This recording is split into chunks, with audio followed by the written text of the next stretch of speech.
I'm commenting on the instability of the entire situation with the San Jacinto River Waste Pits Superfund site.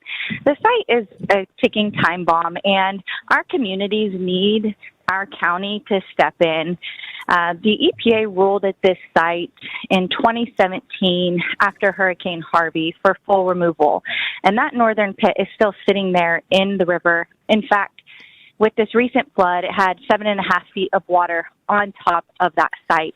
And in that site is over 200,000 cubic yards of contaminated material. And it's dioxin. It's one of, if not the most toxic chemicals ever known to man. My family left the community of Highlands. We left our dream life on the river because of the toxic reality that my community has faced. The communities around there have abnormally high rates of childhood and adult cancer. Your time is up. Continue, Jackie. Okay, thank you.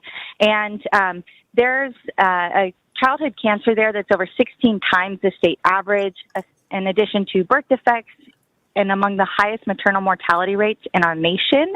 And many of these diseases have been associated with dioxin exposure. So it's critical that the county come together and see how you can support getting the site fully removed, because the EPA, despite their legal authority to do so, they have yet to fully act. Jackie, Tom Ramsey, thank you for coming down. This is the most underreported issue in the county. And when we have a flood like this and we don't talk about it, we'll have more conversation on it, but it's a huge issue. Those waste pits need to be gone. They should have been gone 30 years ago. I sure appreciate the county attorney's office. They have been spot on in terms of not only this Superfund site, but the Jones Road Superfund site. So they've been a great advocate for us to address these issues that should have been addressed decades ago. We are in a 90-day window that the responsible parties have to come up with a plan not to cap it, but to remove it.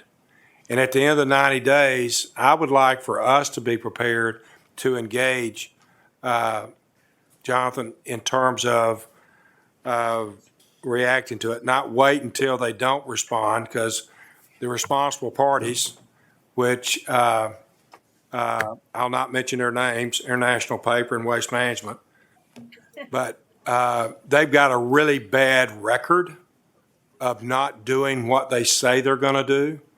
So they got 90 days where we'll see if they do it. But if they don't, I would at least like for us to be poised to engage through the EPA or whatever routes the county attorney's office would warrant. Yeah, and we've been monitoring the situation for many years. As you know, the county filed litigation on the waste pits about 10 years ago. So we're very much aware of this issue. We have continually been engaged both with the EPA and with the community to make sure that the Superfund process is moving according to plan. Obviously, when EPA came out with its latest finding that the proposed plan was not up to par, we started re-engaging with EPA to make sure that our concerns were heard. So we're following this closely, and we're also considering other options if we don't think EPA's response is adequate. Thank you, Jonathan. I wanted the constituents that live on that river to hear what you just said. They appreciate it more than you'll ever know. They have had to put up with this for decades, and just to hear that word, yeah, we're watching, we're paying attention, we hadn't forgot you, and we're going to pay attention to it. Thank you.